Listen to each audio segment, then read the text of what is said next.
मातरम दोस्तों, तो आज हम लोग बात करने वाले हैं, जैसे कि हमने अगली वीडियो में बात किया था कि बीजेपी की स्थापना कब हुई थी, बीजेपी के स्थापक कौन थे और उसका कारण क्या था, या फिर बीजेपी स्थापना के वक्त उसका मूल कर्तव्य या फिर उसका जो कि एम था, पर्पज उसका क्या था उसकी स्थापना के वक्त, वो बात किए थे। और आज की इस वीडियो में हम बात करने वाले हैं कि हमारे देश की सबसे पुरानी राजनीतिक पार्टी जो कि हमारे देश के स्वतंत्रता आंदोलन में एक बहुत बड़ी भूमिका निभाई है, इंडियन नेशनल कांग्रेस, जिसे भारतीय राष्ट्रीय कांग्रेस भी बोला जाता है। आज हम बात करने वाले हैं कि वह राजनीतिक पार्टी कब बनी थी और उसके संस्थापक कौन थे और उसका प्रारंभिक कार्य में उस समय में उसका कार्य क्या था।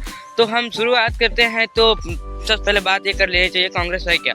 कांग्रेस पार्टी एक ऐसी पार्टी है जो कि भारत के स्वतंत्रता से पहले मतलब 18वीं सदी से ही भारत की एक महत्वपूर्ण पार्टी रही है, जो कि भारत के स्वतंत्रता आंदोलन में कई प्रकार से और अलग अलग तरीकों से भारत को एक विकसित राष्ट्र बनाने की उसके सभी नेताओं ने एक पूरी तरह से अच्छी कोशिश की थी।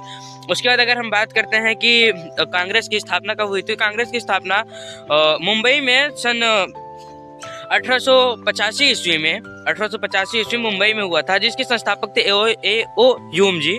और कांग्रेस के जो प्रथम अध्यक्ष बने थे वो व्योमेश चंद्र बनर्जी जी थे। और स्टार्टिंग में कांग्रेस का जो मेन पर्पस था या फिर मुद्दा उसका क्या रहता था कि उस कांग्रेस बनने का संस्थापना करने की केवल एक ही विशेष मुद्दा था, वो था कि भारतीय लोगों की जो मांगे होती थी वो ब्रिटिश सरकार के साथ में मिलकर रखने से ऐसा होता था कि उसका मान्य होता था, ब्रिटिश सरकार के पास रखा जाता था। इसके लिए क्या कहते हैं, कांग्रेस पार्टी की स्थापना की गई थी। कांग्रेस पार्टी की स्थापना के समय में कांग्रेस पार्टी का केवल ऐसा नहीं था कि वो सबके लिए था। उस वक्त कांग्रेस पार्टी केवल पढ़े लिखे और अमीर लोगों के का ही मंच था। उधर मतलब कि किसान लोग या फिर नीचे वर्ग के लोगों का कोई महत्वपूर्ण योगदान नहीं रहा। लेकिन फिर आते आते समय में और सन 1900 तक में आते आते उसमें से हमारे देश के कई प्रकार के जो कि महान नेता हस्तियां रही हैं, जैसे कि महात्मा गांधी जी, सुभाष चंद्र बोस जी, जवाहरलाल नेहरू जी, ऐसे कई नेता, मौलाना अबुल कलाम आजाद जी, ऐसे कई नेताओं के मिल करके कांग्रेस पार्टी एक ऐसी समूह बनी जहाँ पे लोग जाकर के भारतीय स्वतंत्रता के लिए आवाज उठाने लगे।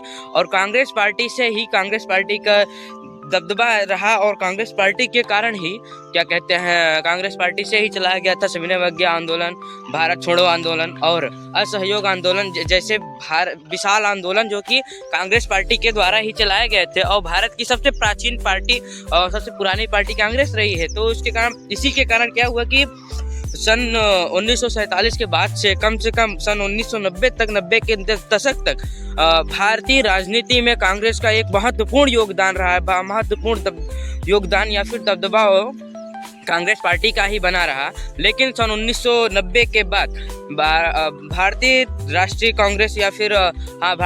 कांग्रेस के ऊपर कई प्रकार के लांछन भ्रष्टाचार के आरोप लगने के कारण कांग्रेस पार्टी की जो इमेज थी वो इंडियन सोसाइटी में खराब हो चुकी थी, जिसके इंडियन सोसाइटी में वो खराब होने के कारण ऐसा लग रहा था कि अब कांग्रेस पार्टी नहीं रहेगी। फिर 1990 के बाद कांग्रेस का थोड़ा कम दबदबा रह गया और कांग्रेस के जो प्रमुख प्रकार के लीडर्स थे वो जवाहरलाल नेहरू जी, जो कि 1947 के बाद 1964 तक भारतीय प्रधानमंत्री बने रहे। उसके बाद उनकी पुत्री इंदिरा गांधी, फिर राजीव गांधी और उसके बाद श्री मनमोहन सिंह जी आए थे। मनमोहन सिंह जी ने इतने की जो मुख्य कार्य थे, अभी उनके मुख्य कार्य के बारे में हम बात करें अगर, तो कांग्रेस पार्टी का मुख्य कार्य हरित क्रांति पंचवर्षीय योजना, इंडियन स्पेस रिसर्च ऑर्गेनाइजेशन की स्थापना उन्होंने किए थे, जिसको हम इसरो बोल सकते हैं, और IIT, Indian institute of technology की स्थापना भी उन्हीं लोगों के द्वारा या फिर कांग्रेस के समय में ही किया गया था। उसके बाद अगर हम बात करें कांग्रेस की जो वर्तमान में स्थिति है, कांग्रेस के वर्तमान स्थिति के बारे में अगर हम बात करें तो उसमें जो कि अभी राष्ट्रीय अध्यक्ष है वो खड़गे जी हैं। और उसके बाद फिर उस पार्टी के जो मुख्य लीडर हैं इस वक्त, और मुख्य लीडर हैं उनका नाम राहुल गांधी जी है। उसके बाद कांग्रेस आज कई पार्टियों के समूह मिलाकर के लोकसभा के चुनाव में बीजेपी के खिलाफ खड़ा करके एक कोलिगेशन बनाया या फिर गठबंधन बनाया। भारत जोड़ो यात्रा की है राहुल गांधी जी ने। उसके बाद फिर कांग्रेस के जो अभी हाल में स्थिति है वो ये है कि कांग्रेस जो इस वक्त भारत की विपक्ष सबसे बड़ी विपक्ष पार्टी है कांग्रेस इस वक्त, और जिसके कारण कांग्रेस में आज भी एक प्रकार से ये बना हुआ है कि अगली बार कांग्रेस का एक अच्छा दबदबा है भारत के राजनीति में, अब फिर से हो चुका है, जो कि पहले खत्म हुआ था 1990 के दशक में। लेकिन फिर राहुल गांधी जी के साथ में चल कर के या फिर राहुल गांधी के निरंतर मेहनत से आज कांग्रेस पार्टी का एक अच्छा प्रभाव है भारत की राजनीति में। और इस आगे चल के क्या होने वाला इस बात से इस पे डिपेंड होता है कि राहुल गांधी जी नए युवाओं के साथ किस तरह का प्रभाव डालेंगे या फिर उनसे किस तरह से मिलेंगे, नए मतदाताओं से वो किस तरह से मिलेंगे। इन सब बातों पे ये सब किया जा सकता है कि आगे कांग्रेस पार्टी का विकास कैसा होने वाला है। तो इसी के साथ अभी अपनी बात को समाप्त करते हुए वंदे मातरम, जय हिंद।